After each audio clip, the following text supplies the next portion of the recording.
It's finally happened. Francis Ngannou is now signed with an organization. He's going to be fighting for the PFL. And honestly, he got a great deal for himself, but the PFL is taking a big risk. Ngannou got a bunch of things that he wanted. I mean, a bunch of things that's so beneficial for him, so much freedom in his contract, and it's a short deal as well. I think the short fight deal is good for both sides to really understand of how this is going to actually work. Is Ngannou going to bring in the numbers that complements the kind of deal that he got from the PFL? And before I get into the details, what's crazy about it all is, even according to his advisor, Ngannou was the main guy negotiating for all of this. So yeah, it's actually confirmed that Ngannou was going into these as the main negotiator for himself. Although he did have advisors, he was the one that ultimately was making the calls here. And here is what he's getting. So, for his deal with the PFL. So according to John Nash, inside sources revealed that Francis will get shy of an 8-figure per fight deal with the ability to have boxing matches. And also with this, he also heard a demand for his opponent to get paid fairly. This was also met in the negotiations. The contract is going to be between 2 or 3 fights with no champions clause. He will also get percentage of the pay-per-view, not just points,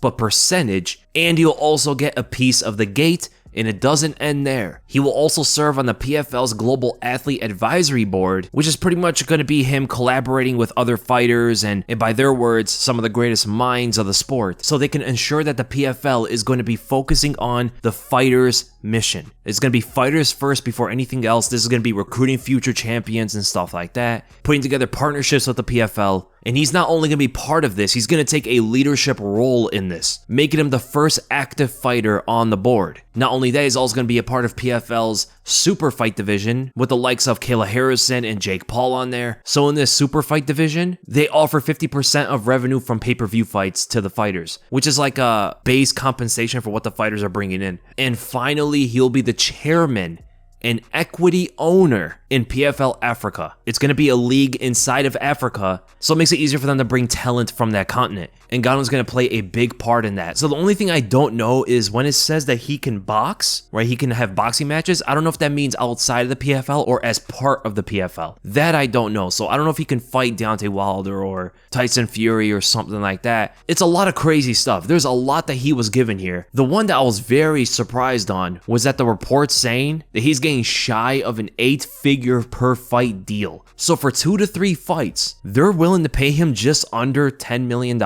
per fight. And you ask, when is he going to fight? In 2024. So they're saying his debut is going to be somewhere in the middle of 2024. And I don't know if it's a temporary role in all of this promotion and marketing or that's permanent, even after he fights out his deal. To be honest, this deal is unheard of. Like, this is a very unprecedented kind of deal. And I'm very surprised someone was on board with him on this. He got so much for this. And if he's actually making high 7-figure numbers per fight on that short deal, it's just a win-win. Like, he got exactly what he wanted in almost every regard. And they're saying, his opponent getting paid fairly. There's some sources that are saying as high as $1 million for his opponent. All credit to Francis, man. I did not think he would be able to pull something like that off. I'm so happy for him. And if this opens the door to more fighters able to get deals like this, I'm all in for it, man. Fighters deserve a lot, they go through so much for these fights, and if he's getting that kind of money with all of those benefits while taking all of these roles and stuff like that, while also not being a massive pay-per-view star, it just tells you what's possible for a lot of other fighters. But if you are kind of skeptical on the PFL's decision here, you could say, was it too risky? Like, did they go too hard on this as a gamble? Do they really think Francis will draw in that many people to watch him? They're going to find out in 2024. I really hope he has all this success. I hope he's able to perform well. I hope a lot of people come in to watch him. But just knowing his pay-per-view numbers before, it's a real tough one, man. And is he going to draw almost 400,000 like when he fought Stipe? We don't know what the PFL drew for the first pay-per-view. So I really hope everything goes well for them. And hopefully Ngannou can actually make a change here. Bring in some of the African fighters into the PFL. It could be a large recruitment of big-time talent out of that continent that's really missed in a lot of different organizations. PFL might be the place because of Ngannou's influence and his leadership role in recruiting talent to bring them all into the PFL, and we can have something pretty special in that organization. So Ngannou is going to get a lot of money. He has a lot of influence. He can actually change the landscape of MMA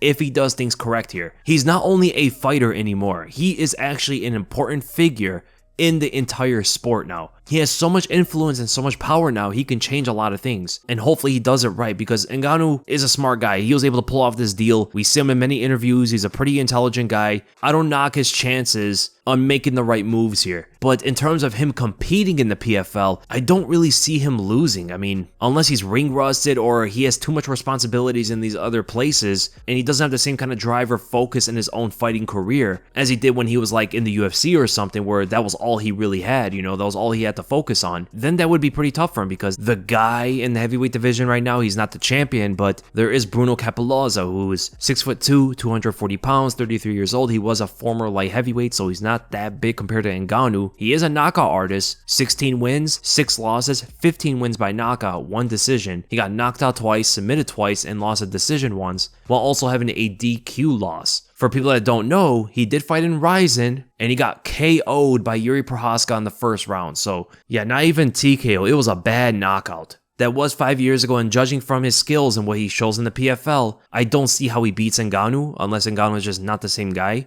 So Ngannou should have a lot of success. The only thing now that comes with it is, does he draw in the numbers? That's the final thing that the PFL is going to be very much interested in at this point.